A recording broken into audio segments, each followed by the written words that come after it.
you ever noticed that humans sometimes think we're smarter than nature?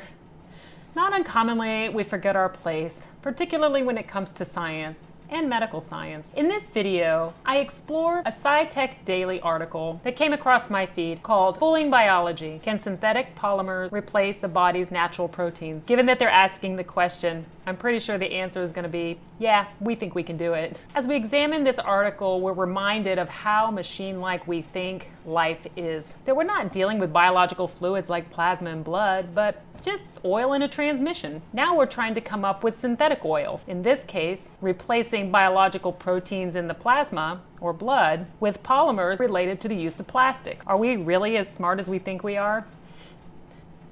Check out Permutations, the Cesare Project magazine, which explores thematic ways to think differently about disease. This is the article, Fooling Biology, that examines whether synthetic polymers originally used in plastics can replace the body's natural proteins. Let's get some context. Who funded this research? The U.S. Department of Defense.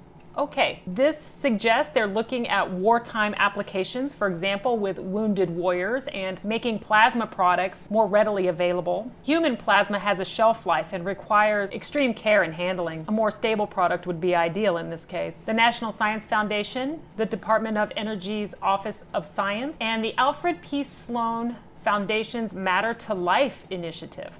Okay, so we see governmental agencies for sure, but I don't know what this Matter to Life initiative is. Here's the Alfred P. Sloan Foundation website, Matter to Life. What an interesting graphic. We haven't read hardly a single word, and what we see here is presumably a progression. What starts as an empty glass with nothing in it progresses to a baby chick. Nothing to life. That is science's take on life in a nutshell. Step by step, it goes from nothing to water and inorganic material. I think that's a rock. Add a little bit of fire. That's very elemental with an Eastern philosophy flavor. Somehow life grows out of this, in this case a plant. From that, egg, then chick. So I guess in this case, the egg does come before the chicken. This program's goal is, quote, to sharpen our scientific understanding of the physical principles and mechanisms that distinguish living systems from inanimate matter, and to explore the conditions under which physical principles and mechanisms guide the complexification of matter toward life, unquote. There's a lot in there. I wonder why they felt the need to say physical principles twice. This specifically excludes the subjective nature of life. Theoretically, there's a lot of holes in this, but in a lot of ways, it captures everything that's wrong with science today when it comes to dealing with life. Well, no wonder we can't explain life. As long as you're thinking in terms of purely physical, inanimate mechanisms and processes that somehow magically come together to create life, life will never make sense. Anyway, discussion for another time. Now that we understand the motivations and interests supporting this article, let's see how synthetic polymers made by people are better than nature. So biological fluids are made up of hundreds or thousands of different proteins that evolve to work together efficiently but flexibly. This absolutely defines what life does. Only life evolves. Only life works together efficiently but flexibly. Inanimate and physical systems don't do that. UC Berkeley polymer scientists are trying to create artificial fluids composed of random and various polymers that are much less complex but mimic the properties of natural proteins, such as stabilizing fragile molecular markers. And again, that's important if you're trying to create a product that has a better shelf life. Artificial intelligence has been utilized to synthesize. Don't know why we use the passive voice this much. Why not say scientists use artificial intelligence to do whatever it is they're doing? On Earth, proteins or polymers are made up of 20 different amino acids. Those are the building blocks of proteins, and have evolved into hundreds of thousands of specialized proteins that do different things. They catalyze reactions, form bones and muscles, and even generate movement. However, is all this variety necessary? Wow. I got nothing. Can biology work just as effectively with a reduced number of building blocks and simpler polymers? It probably could, but you don't know what you're cutting out. You could have 100 people and they're all capable of laying bricks, and if all you want is something to lay bricks, you can make a machine to lay brick. But that doesn't mean that that's all those people do. That's how we treat these proteins. We think they do one or two specific functions and nothing else matters. It doesn't do anything else. We have absolutely no idea because we examine the cellular world through a drinking straw and think it has any bearing on reality. Anyway, polymer scientist Dr. Ting Zhu thinks we can simplify. That lab created alternative polymers that work as well as the real protein and are a lot easier to synthesize than trying to replicate nature's design. That means we don't know how nature does it. This was based on machine learning, artificial intelligence to synthesize blood plasma proteins, and the result was an artificial biologic fluid that kept proteins intact without refrigeration and even made natural proteins more resistant to high temperatures, an improvement over real plasma. Okay, so the body doesn't have to use refrigeration either. It just has to be alive. So this doesn't make the synthetic polymers an improvement over real plasma, except in the case that you want to store the plasma outside the body. That doesn't mean we're surpassing nature.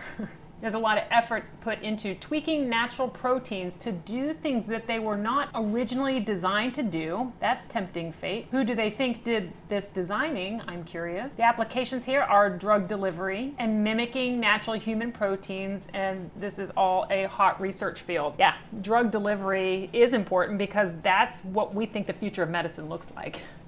It's all about drugs and procedures, not actually curing anybody. AI picks the right number and arrangement of these plastic building blocks, similar to those used in dental fillings. Do you really want that injected into your vascular system? And this is just simple polymer chemistry. These scientists mixed the synthetic polymers to replace the guts of a cell, the so-called cytosol. The cytosol is kind of like the living, liquidy tissue that keeps the cell expanded and the medium in which it communicates and everything happens. These scientists just replaced it. They found in the artificial fluid the cell's nanomachines, like ribosomes, continued to pump out natural proteins as if they didn't care whether the fluid was natural or artificial. So I'm intrigued. We're dealing with a living cell. They're calling the living component of the cell, the cytosol, so-called. And then down here, referencing the cell's internal environment as nanomachines, not even so-called nanomachines. So we have replaced the cell's natural internal environment with this idea of nanomachines and all the little pieces of equipment roaming around in there that are creating proteins and keeping the cell alive. That is very much a matter-to-life approach. Also, they say that these nanomachines act as if they didn't care. How can machines care? Quote, "We basically fool the biology. The whole idea is that if you really design it and inject your plastic as a part of an ecosystem, they should behave like a protein."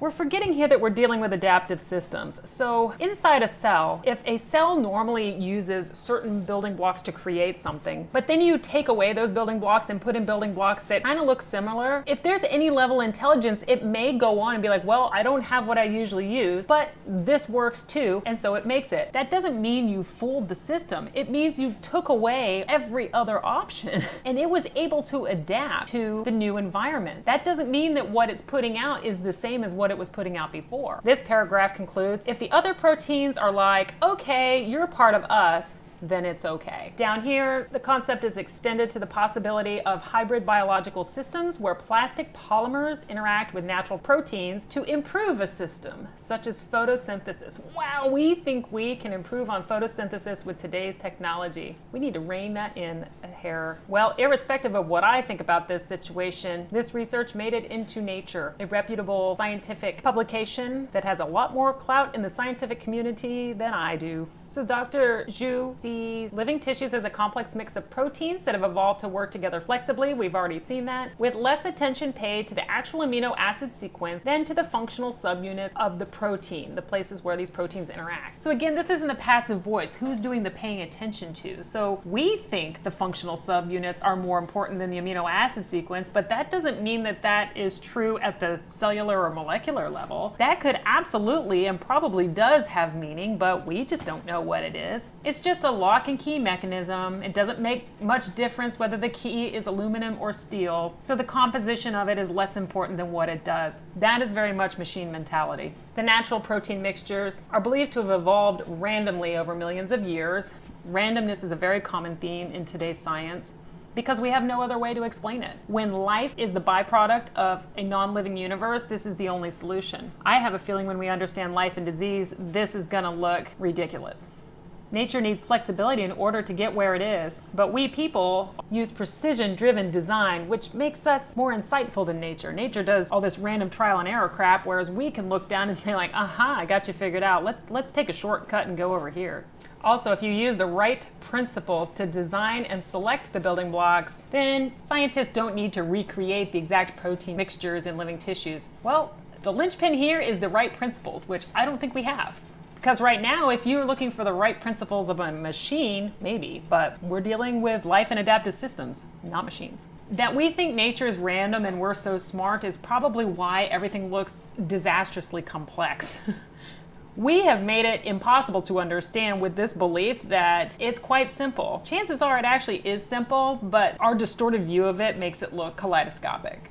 This describes collaboration with a statistician on developing these fluids that leads to a general conclusion that right now they're trying to keep it simple. They're also trying to make it biocompatible. That creates an interesting problem because we already know that biocompatibility is difficult even with living fluids. They have to be carefully matched. This article is giving the sense that there could be a set of artificial polymers that work for everyone. However, given that it is based on randomness, I think the chances of that happening is quite slim, if even possible.